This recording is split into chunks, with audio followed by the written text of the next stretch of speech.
I got a pretty cool small knife in for sharpening this week, and I thought it was worth talking about. Your eyes do not deceive you. It is not a full-size Cold Steel Recon 1. It's a little one. It is the Mini Recon 1. And no, your eyes do not deceive you. Once again, there's no black coating on this blade.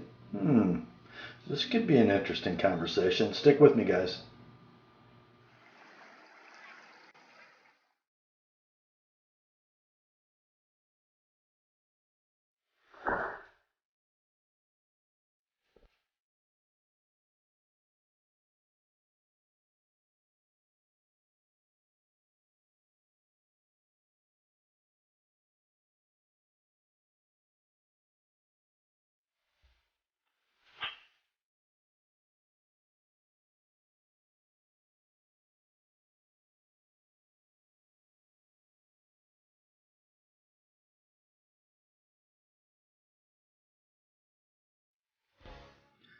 Hi gang, Rob here. It is the evening of 10 July 2014, and yeah, we have a Mini Recon 1 in front of the camera at the Theapostlep sharpening bench tonight.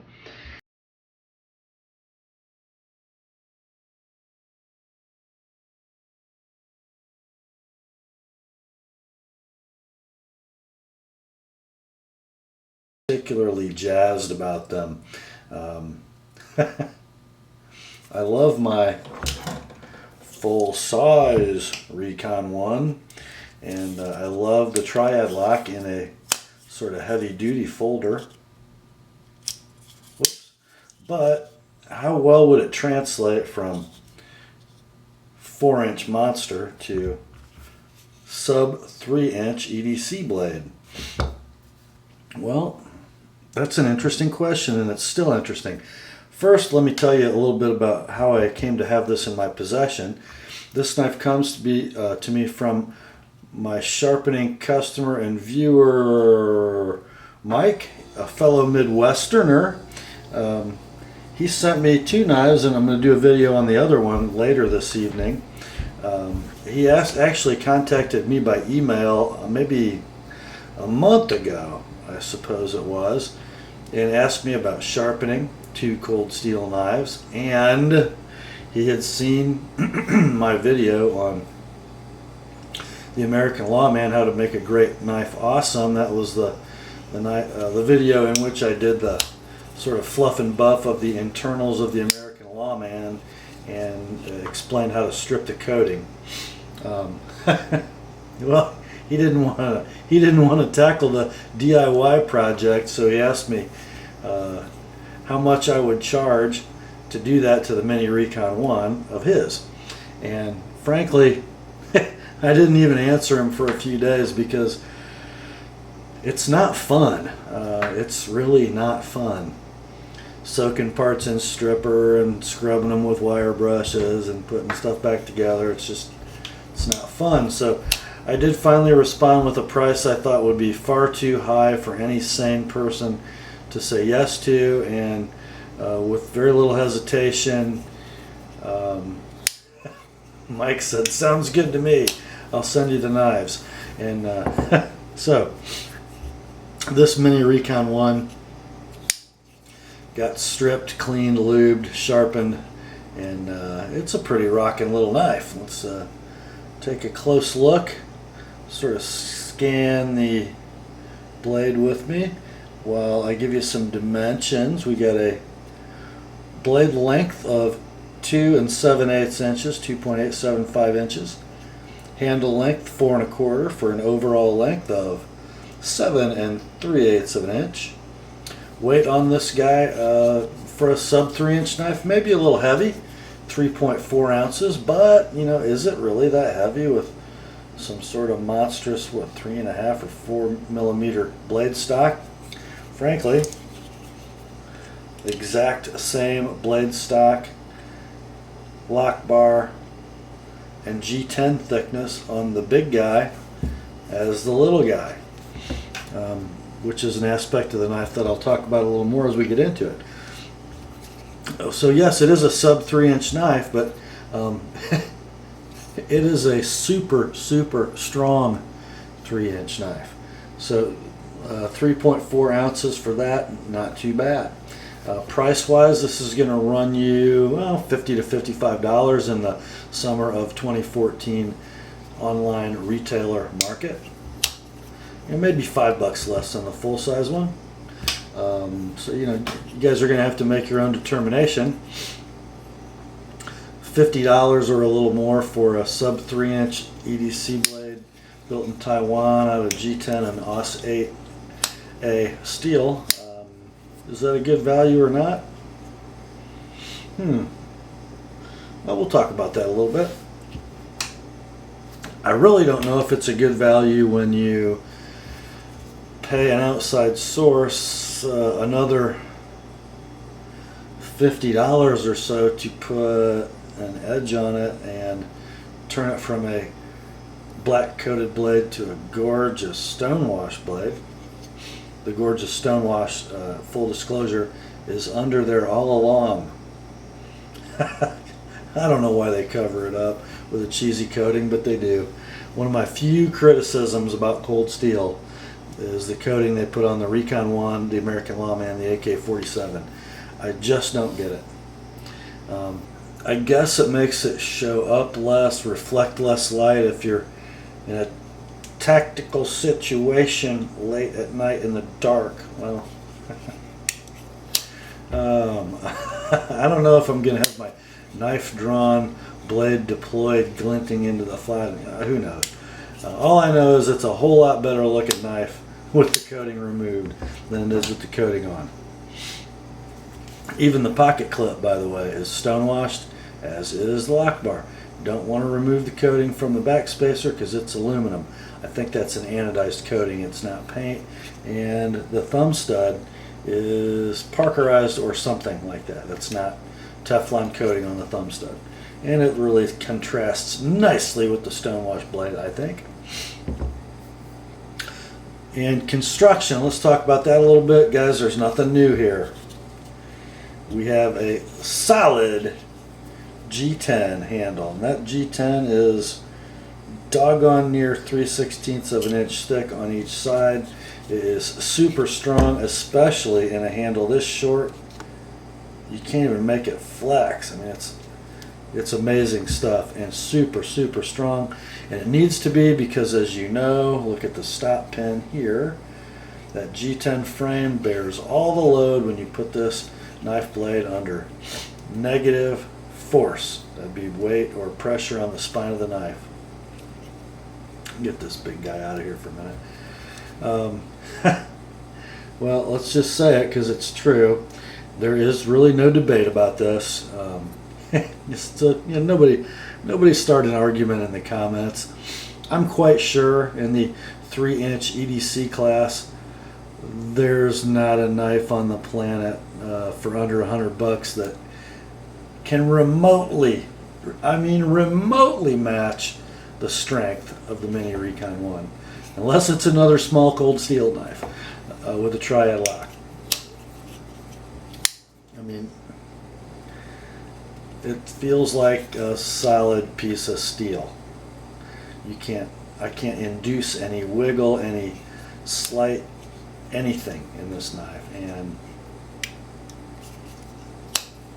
it deploys quickly, no wrist needed. Blade releases nicely. I don't think I quite have this set up to free drop, but it's close.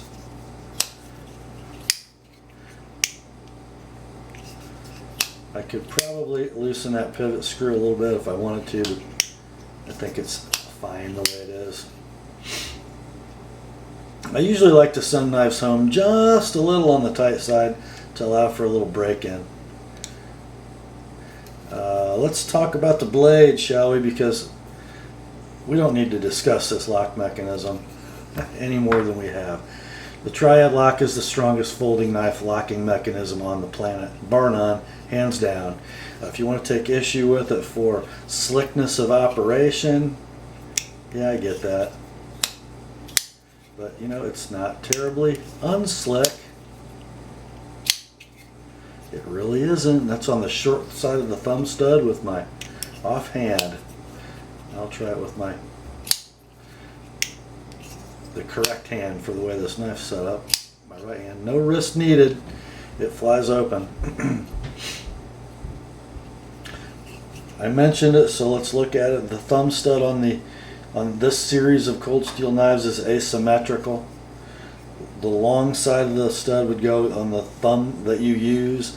The short side is the slotted screwdriver side for taking it apart and switching it around if you need to. As per usual with the type, these knives all ship with 2 pocket clips. They are curved. One goes on the right hand carry side, one would go on the left hand carry side. These 3 screws on your offside need to be there. They hold the back of the knife together. They screw into the aluminum backspacer.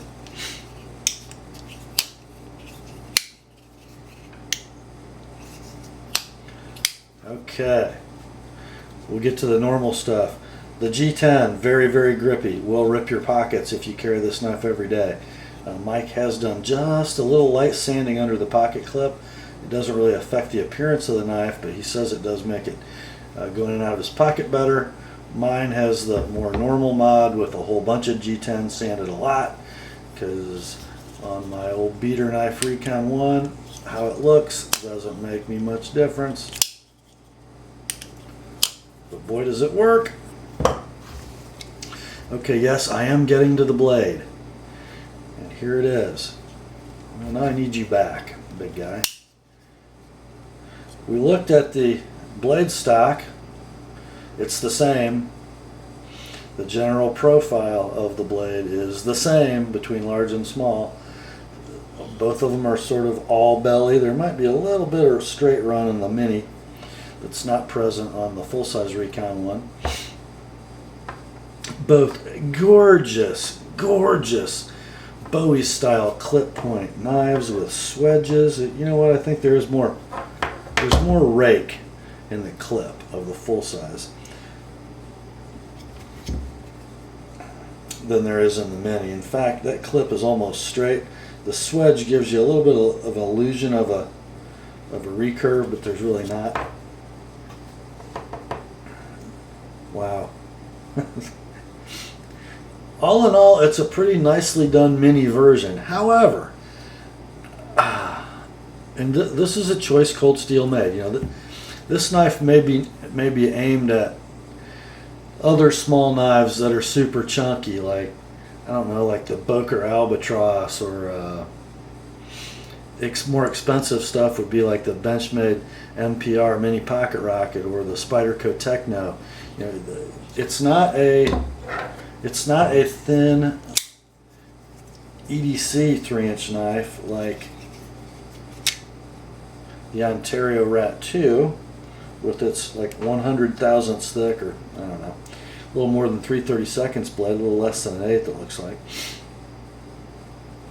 that weighs 2.7 ounces. This thing's an ounce, 7/10 of an ounce heavier.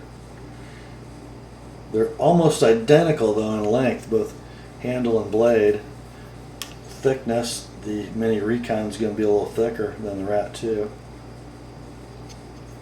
But this is a much more robust blade, even though it is hollow ground compared to the full flat grind of the Rat 2. Almost half the money, by the way. $30-ish, 50 or 55. Both made in Taiwan, both AUS 8 steel. Annealed version in the Cold Steel. I think the Rat 2 is also now. G10 versus FRN. Triad lock, liner lock.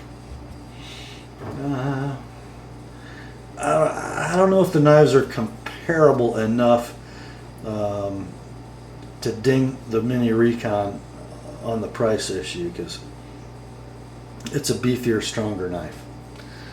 Similar construction quality though, and similar materials, except this G10 got to be a lot more expensive than this FRN. Okay, here's a couple anomalies.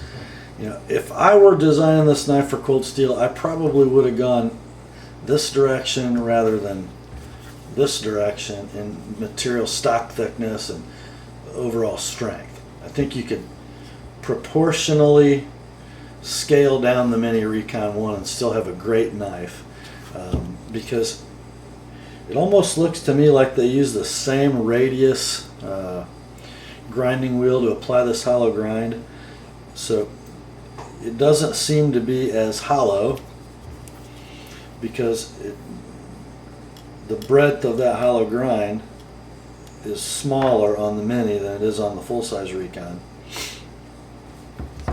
It almost seems to me that the full-size Recon 1 is thinner behind the edge.